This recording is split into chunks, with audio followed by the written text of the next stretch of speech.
gente conversou bastante sobre a OTAN. E ele falou, não, eles querem uma confrontação. E isso é um problema, porque nenhum de nós na União Europeia quer. Ninguém na Comissão Europeia, uma coisa é a retórica, outra coisa é você entrar numa confrontação direta com os russos. Todo mundo lá que entende um mínimo de relações internacionais sabe que isso é suicídio. E os britânicos, obviamente, como eles estão por fora, eles fazem o jogo deles, evidentemente.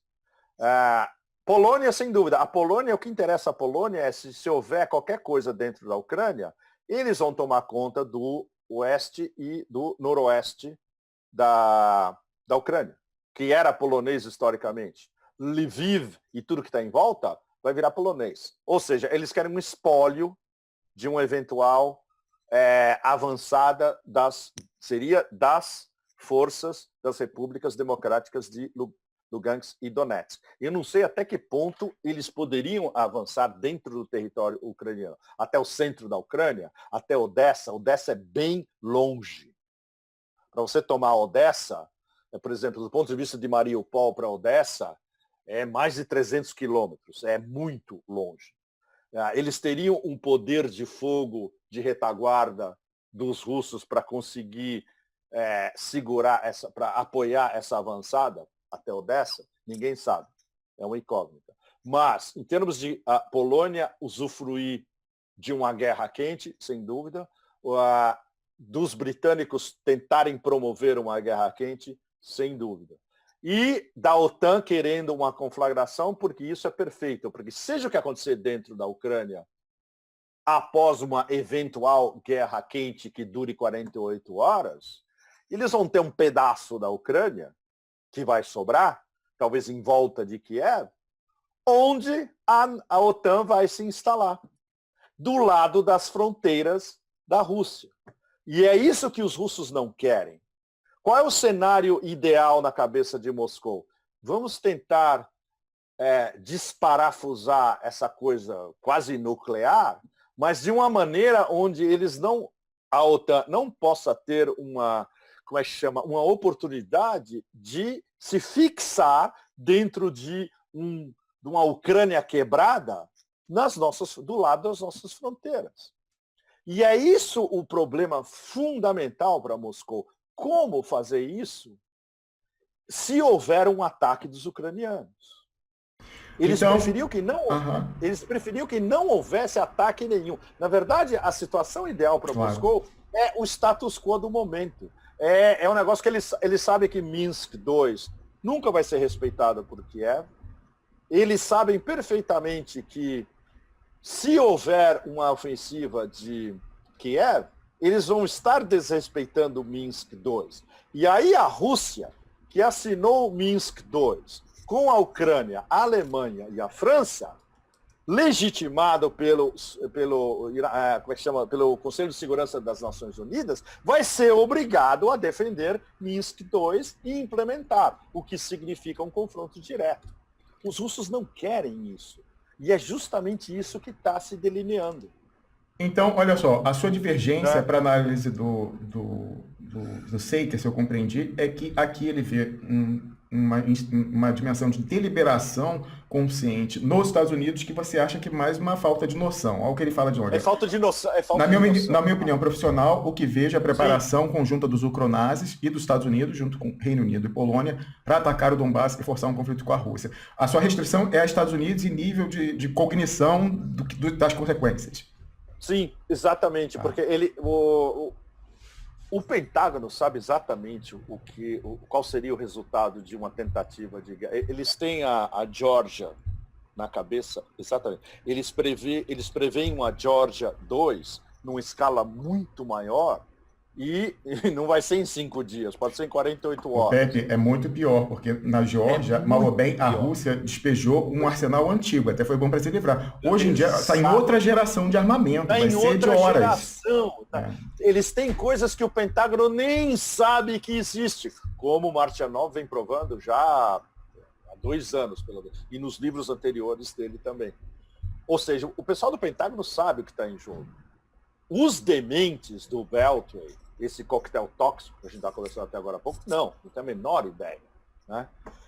Então, em termos de sinuca de bico, Moscou está numa sinuca de bico complicadíssima. Porque eles têm que tentar desparafusar essa história sem uma possibilidade de guerra quente. E isso, no momento, é quase impossível. Por exemplo, o que o pessoal do terreno em Donetsk está falando. É mais de 90% de chance de que vai ter uma guerra quente.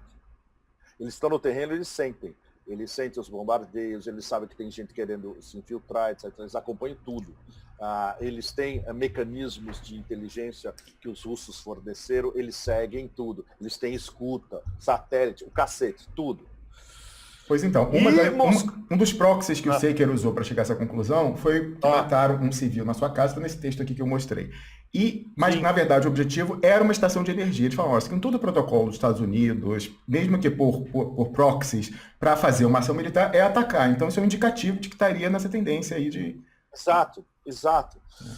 Então, putz, a mensagem que os russos passaram até agora, básica, foi essa. Olha, qualquer coisa que vocês tentarem, dá uma olhada no nosso deployment de forças, nas 40 mil forças que a gente colocou em áreas estratégicas aqui do lado, fora todo o nosso firepower de todo tipo de armas que vocês nem sabem que existe.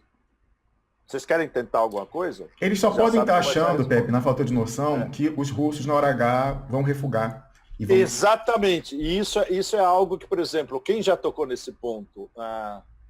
Não o Saker, o Martianov também não. Mas eu li uns outros analistas russos que entraram nesse ponto. Inclusive analistas russos quinta coluna, por exemplo. Eu botei no meu Telegram vamos chegar lá. Eu botei no meu Telegram uma matéria do Dmitry Trenin. Sabe quem é o Dmitry Trenin? Fiquei sabendo pela sua postagem. É o cara do Carnegie em Moscou. Ou seja, ele trabalha para um think tank americano em Moscou, o Carnegie Endowment. O Trenin, ele não é um tonto, de maneira nenhuma. Ele é um analista bem informado. Só que ele vira tudo de ponta cabeça porque ele tem que satisfazer quem está pagando o salário dele. Ou seja, ele é um quinta coluna trabalhando para os americanos. E ele fala, na hora H os russos vão arregar. Aí é que está errado. Porque quem acompanha o frame of mind, as ações, os pronunciamentos, as movimentações militares dos russos sabem que eles não estão brincando. E o Putin já falou várias vezes, se a gente identificar quem está atacando cidadãos nossos no Donbass, nós vamos contra-atacar diretamente contra os centros de decisão. Não só os paspalhos, os ratos, como Kiev. Ou seja, isso é uma coisa, por exemplo, que quem não como é que chama, descerebrado em Bruxelas, entendeu. E Macron e Merkel também entenderam, porque quando teve aquela videoconferência A3, Putin, Merkel e Macron, Putin, na videoconferência, falou diretamente para os dois. O problema são esses dois que não mandam porra nenhuma na OTAN, convencer os dementes da OTAN que trabalham para o Pentágono de que a resposta russa vai ser uma cacetada. Então esse é o problema. Sabe, as correntes de transmissão são quebradas no meio. Não existe uma corrente de transmissão confiável e como é que chama? E coerente, que é uma coisa que existia durante a Guerra Fria. A gente volta sempre ao mesmo problema. Entende? Então você pode ter, por exemplo, vou dar um exemplo hipotético. Um desses generais da OTAN que fica fazendo a ponte aérea Bruxelas-Kiev, um desses caras estava na semana passada, um desses caras, que é o assessor militar principal do Stoltenberg, que é o secretário-geral da OTAN, que é aquele paspalho norueguês. Pois é, o principal assessor militar dele, o cara foi para Kiev, ficou 3 dias, ficou suspirando no ouvido do Zelensky esse tempo todo, falou com o chefe o chefe geral, o comandante geral das Forças Armadas ucranianas, visitou a academia militar de não sei o que, etc. Ou seja, ele estava passando instruções. Então, se um cara desse é escutado a 100% por Zelensky e companhia, e os ucranianos, por causa disso, resolvem lançar a sua ofensiva sem nem mesmo consultar o Pentágono, porque afinal eles ouviram do número 1 militar da OTAN, onde eles querem entrar, né? Pois é, isso é possível. Justamente porque essas fontes, essas cadeias de comunicação são todas quebradas. E aí, quando isso for chegar no Pentágono, vai ter interferência dos dementes do coquetel tóxico em cima dos generais também. Ah, não, deixa. Já imagina, já decidiram em Bruxelas. É isso aí, nós estamos atrás. A gente não vai se envolver. A gente tem, como é que chama? Plausible deniability. A gente tem, como é que chama? Negação plausível. E esse é o problema. Isso é uma coisa que, por exemplo, o Seker vê isso, o Marcianov vê isso, e é isso que fica todo mundo com medo, porque no meio de uma quebra dessa cadeia de decisão pode surgir uma decisão lateral, subterrânea, underground, etc., que lança o mecanismo. Por uma assimetria de informação, erro humano, sim, contradição. Sim. Uma coisa isso. Quase que acidental. Um acidente de avião, uma combinação demoníaca, diabólica. Uma combinação, exatamente. Uma false flag que acontece até por acidente. Pode ser uma false flag até por acidente. Uma false flag clássica, tipo o Golfo de Tonkin, ou uma false flag até por acidente. Ou, por exemplo, alguém estava tentando, fazer um ensaio de uma false flag e ela acontece mesmo. Tudo é possível. Você imagina o que aconteceu ontem? Um negócio absurdo.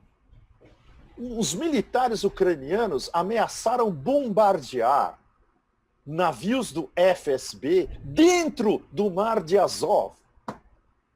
Você imagina se isso acontece mesmo? E esse seria um dos estopins para uma deflagração. Imagina a resposta russa se isso acontece. Varrem tudo. E os caras, fazem essa ameaça on the record.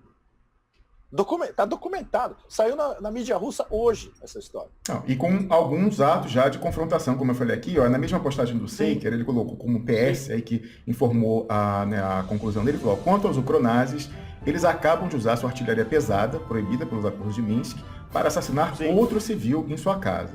Na verdade, eles estavam tentando desativar uma estação elétrica. E um movimento típico dos militares treinados pelos Estados Unidos antes de um ataque. Então, assim, os sinais estão, enfim, complicados.